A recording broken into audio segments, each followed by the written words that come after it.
frissonnes d'horreur en te rappelant tes déboires avec les voitures défectueuses. Rappelle-toi la crevaison d'un pneu en pleine nuit au milieu du parc de la Vérandrie, à 100 km de toute maison habitée. Angoisse en te rappelant ta course contre la montre, avec un réservoir d'essence qui fuit et ton alternateur qui ne charge plus. Ce pourraient être les paroles d'un automobiliste désabusé. Tant de propriétaires de voitures ont été déçus de leur acquisition que des lois Citron ont été introduites pour les protéger et des prix Citron ont été décernés pour servir de référence aux consommateurs.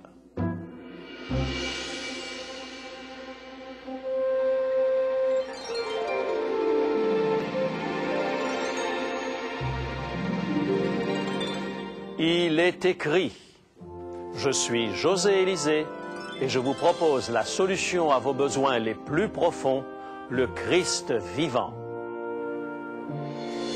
Le thème d'aujourd'hui, le rocher des siècles. Même avec une bonne garantie en poche pour vous protéger, combien de fois n'avez-vous pas été frustré d'apprendre que le véhicule que vous aviez acheté présentait des défauts majeurs? Quand cela vous arrive, votre confiance dans l'usine qui fabrique cette voiture est sérieusement ébranlée. Existe-t-il une compagnie qui puisse garantir la perfection de tous ces produits? Lorsque le premier homme et la première femme sont sortis des mains du Créateur, ils ont été considérés comme le couronnement de la création. Dieu n'a pas créé l'homme par sa parole comme il l'a fait pour le règne animal, mais il s'est penché avec amour sur la poussière de la terre pour façonner le chef-d'œuvre de sa création. J'imagine Dieu qui, de main de maître, crée d'abord la structure de base, le squelette, ajoute chaque muscle et chaque organe, et les agence en une harmonie qui n'exclut ni la beauté ni l'esthétique. L'être humain parfait, sorti des mains du Créateur, achevé. Chaque cheveu, cils, ongle était en place. Et pourtant, Dieu n'avait pas terminé son œuvre créatrice. Cet homme n'était pas destiné à être uniquement un parfait agencement de glaise, mais appelé à vivre, à penser, à créer et à grandir. Se penchant sur cette forme magnifique, le Créateur insuffla dans ses narines un souffle de vie et l'homme devint un être vivant. Aujourd'hui, les milieux bien pensants croient que les êtres humains ont pour origine des formes primitives de la vie animale et qu'ils sont le résultat de mutations naturelles ayant nécessité des milliards d'années. Cette notion ne peut s'harmoniser avec le récit biblique. Dieu créa les animaux, poissons, oiseaux, reptiles, insectes et mammifères selon leur espèce, chaque espèce avec sa capacité de vivre et de se reproduire. En revanche, l'homme a été créé à la ressemblance de Dieu et non selon le règne animal. Le livre de la Genèse, au chapitre 1er et le verset 26, dit « Faisons l'homme à notre image, selon notre ressemblance ». La Bible établit une claire discontinuité entre les êtres humains et le règne animal. La création de l'homme était l'apogée de toute la création. Dieu créa l'homme à l'image d'un Dieu souverain, rendant l'homme responsable de la planète Terre et de la vie animale. La croyance en un Dieu créateur est la pierre angulaire de la foi chrétienne. Nul ne peut véritablement adorer Dieu s'il ne l'accepte d'abord comme le Créateur. Adorer signifie reconnaître et louer la seigneurie de Dieu. Dieu serait-il digne de louange s'il n'avait été le créateur de ce monde et de toutes ses créatures? Qui trouverait des raisons de chanter les louanges d'une usine automobile qui vendrait des voitures truffées de défauts mécaniques? De la même manière, il serait difficile de trouver des raisons de louer Dieu si son œuvre originale n'avait été parfaite. Le livre de l'Apocalypse décrit ce moment extraordinaire où toutes les créatures se prosterneront en louant Jésus, notre Sauveur. Il chante un hymne de louange dont les paroles affirment cette vérité extraordinaire que nous retrouvons au chapitre 4 de l'Apocalypse et le verset 11. Apocalypse, chapitre 4 et le verset 11. Tu es digne, notre Seigneur et notre Dieu, de recevoir la gloire et l'honneur et la puissance, car tu as créé toutes choses, et c'est par ta volonté qu'elles existent, et qu'elles ont été créées. Écoutez aussi ce que dit le prophète Amos dans son livre au chapitre 3 et le verset 7.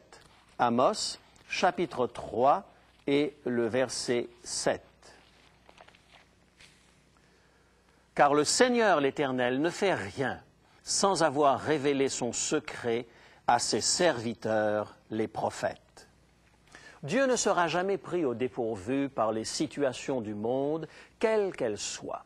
Pour celui qui voit la fin dès le commencement, il n'y a pas d'urgence. L'histoire des religions montre que le Créateur a prédit chaque crise mondiale majeure et a inspiré à ses prophètes un message destiné à soutenir la foi de son peuple à l'heure de l'épreuve. Par la bouche de l'apôtre Pierre, voici comment il prédit la venue des moqueurs dans les derniers jours. Deuxième lettre de Pierre au chapitre 3, les versets 3 et 4. 2 Pierre, chapitre 3, les versets 3 et 4. Sachant avant tout que dans les derniers jours, il viendra des moqueurs avec leurs railleries, marchant selon leur propre convoitise, et disant « Où est la promesse de son avènement ?» Car depuis que les pères sont morts, tout demeure comme dès le commencement de la création. N'est-ce pas là la rengaine unanime des évolutionnistes et des historiens modernes?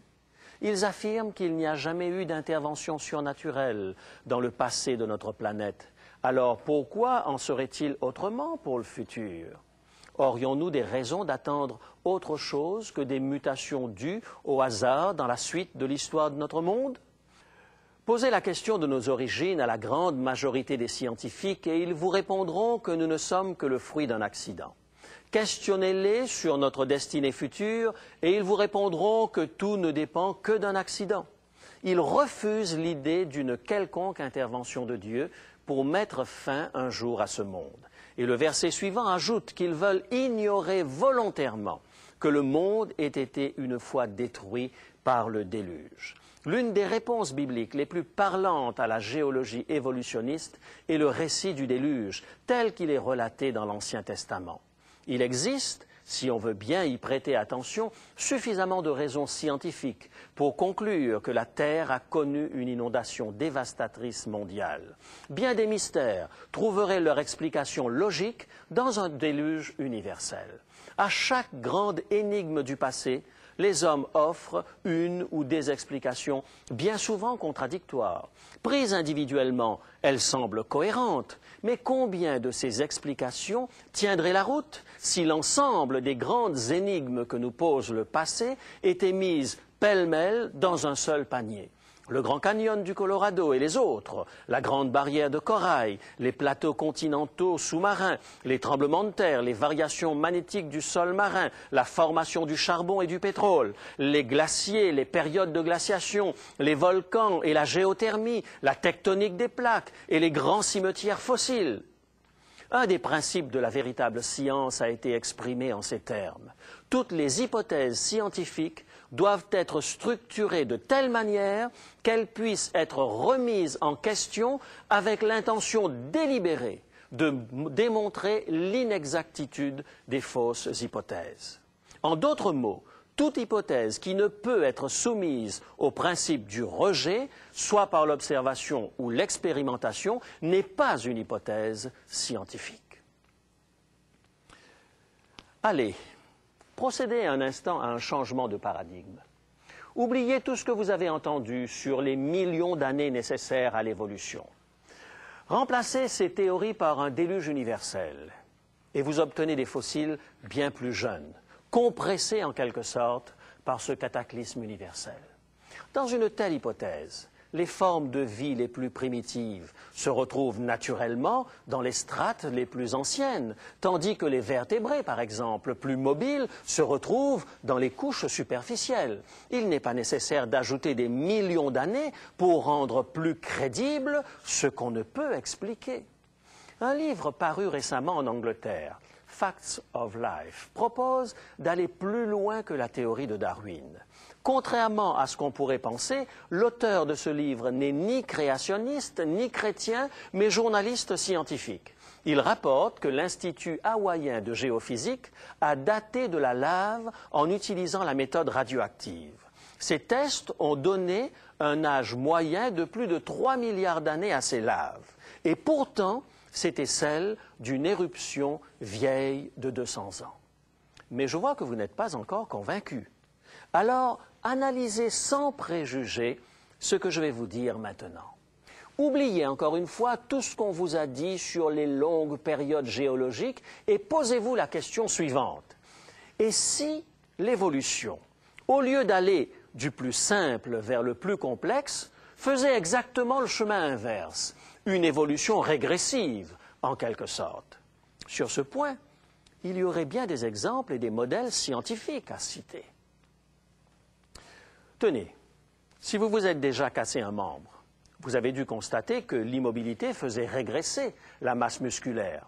Au bout de 2 mois d'immobilité, votre jambe est grosse comme ça.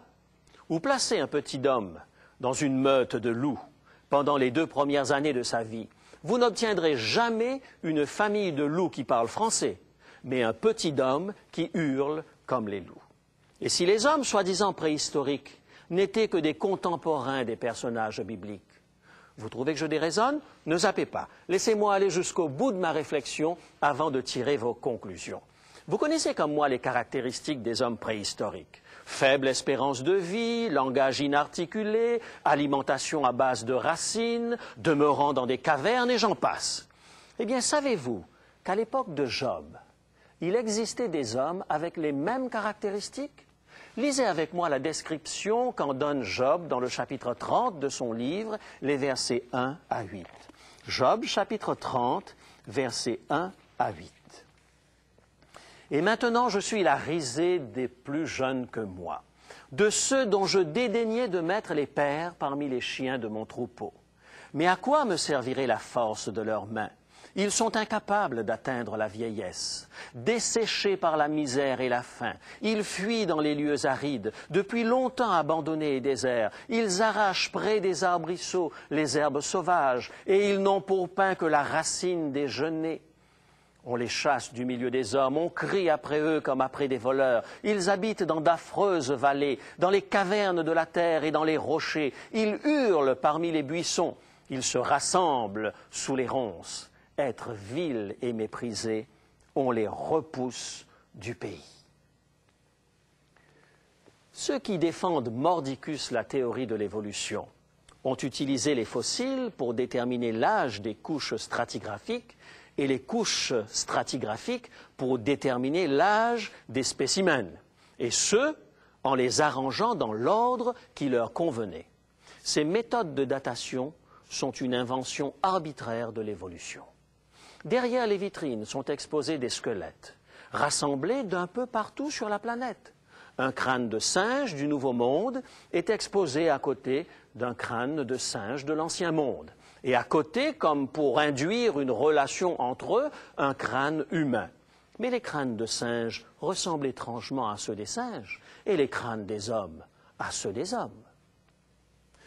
Plusieurs laboratoires dans le monde sont maintenant équipés pour effectuer des datations radioactives plus précises que celles du passé. En utilisant un accélérateur de particules, le taux de carbone 14 d'un échantillon peut être maintenant effectivement calculé avec une plus grande précision. Cette nouvelle technique a détecté de façon constante une très légère baisse du taux de carbone 14 dans chaque échantillon organique. Cela même que les évolutionnistes prétendent être vieux de millions d'années. Si ces échantillons étaient vieux de millions d'années, ils ne contiendraient de fait quasiment plus de carbone 14. 11 squelettes humains, les restes humains les plus anciens connus dans l'hémisphère occidental, ont été datés par une nouvelle technique, la spectrométrie de masse. Les 11 squelettes ont été estimés à environ 5000 années ou moins. Les plus vieux arbres connus sont les pins des White Mountains de Californie.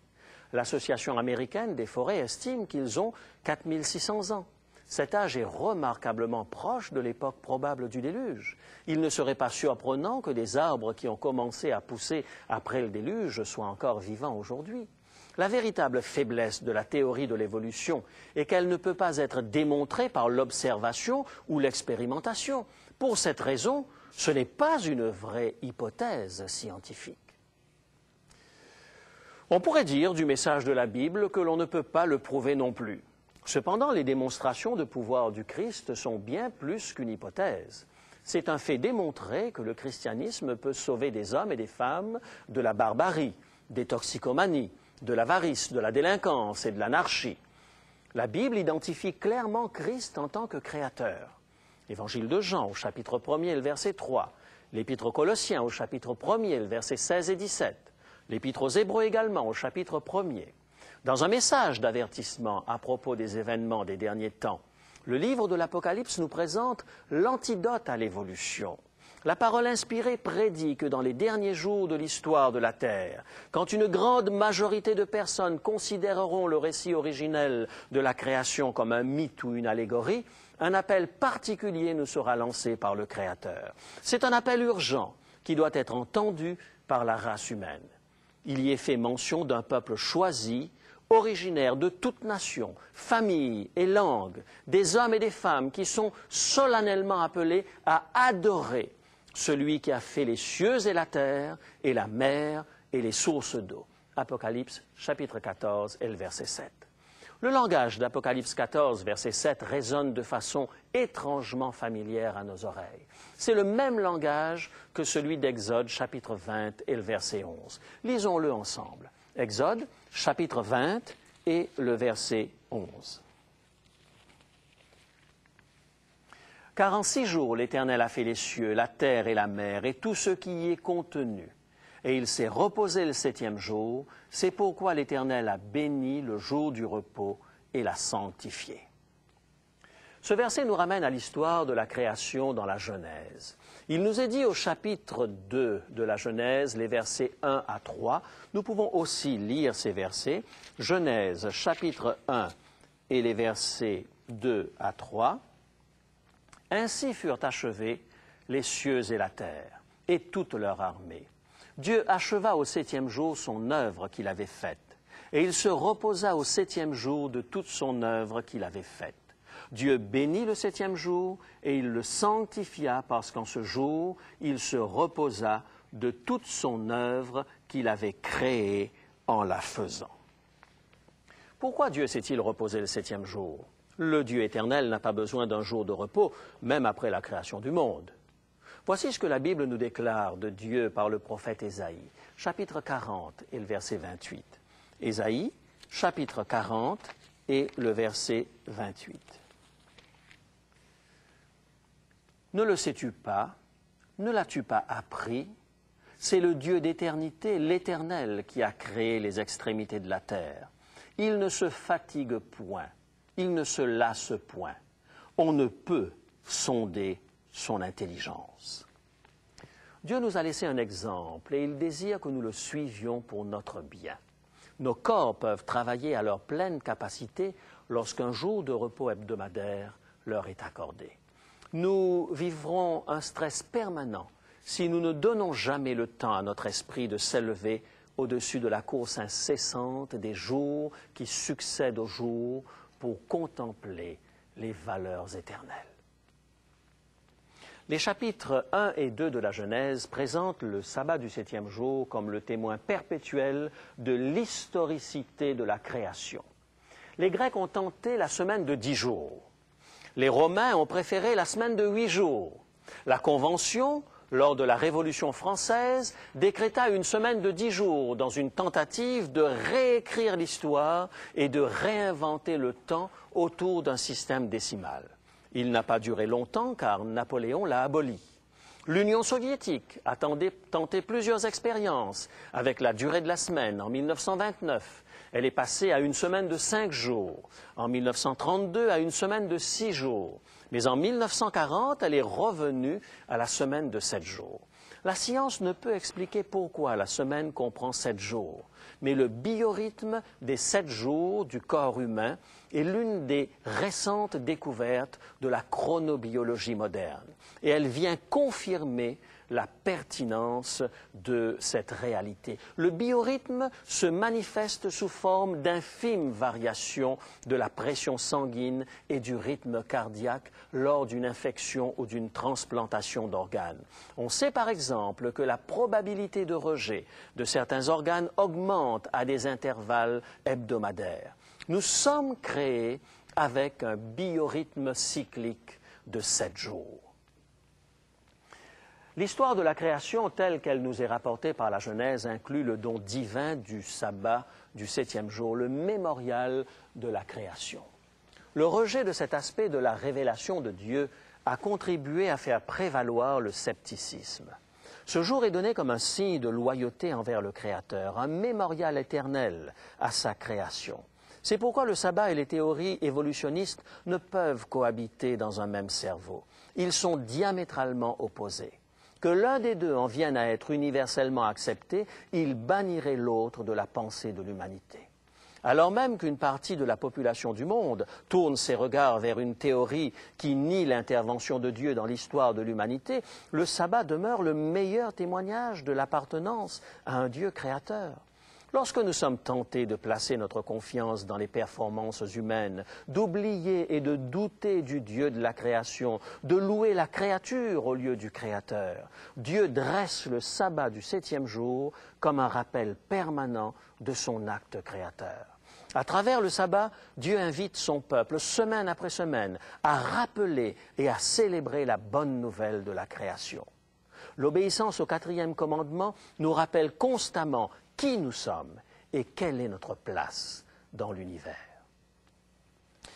Ne nous laissons pas obséder par les datations de pierre au point d'en venir à oublier la pierre angulaire, le Christ, sur lequel la Bible nous invite à fonder notre vie. C'est lui, le rocher des siècles. Il est le commencement, il est le créateur. Et ce même Seigneur de la création est celui qui a versé son sang pour nous sauver. Pourquoi ne pas l'accepter comme votre créateur et votre sauveur personnel? Replacez-le au centre de vos préoccupations. Tournez le dos aux théories qui ne reposent sur aucune base solide. Attachez-vous au rocher des siècles et vous découvrirez un nouvel équilibre. Un équilibre qui vous permettra de traverser la vie, la tête haute, parce que vous aurez retrouvé votre dignité d'homme créé à l'image de Dieu. Prions ensemble. Père, dans cette époque où des multitudes ne savent plus où se tourner pour comprendre le monde qui nous entoure, à cette époque où plus d'un est obsédé par le désir de comprendre les temps passés, apprends-nous à nous appuyer sur le divin rocher. Tu es le Créateur, tu es le Rédempteur, tu es le rocher sûr. Accorde-nous ta paix et l'assurance que tu conduis toutes choses. Au nom de Jésus. Amen.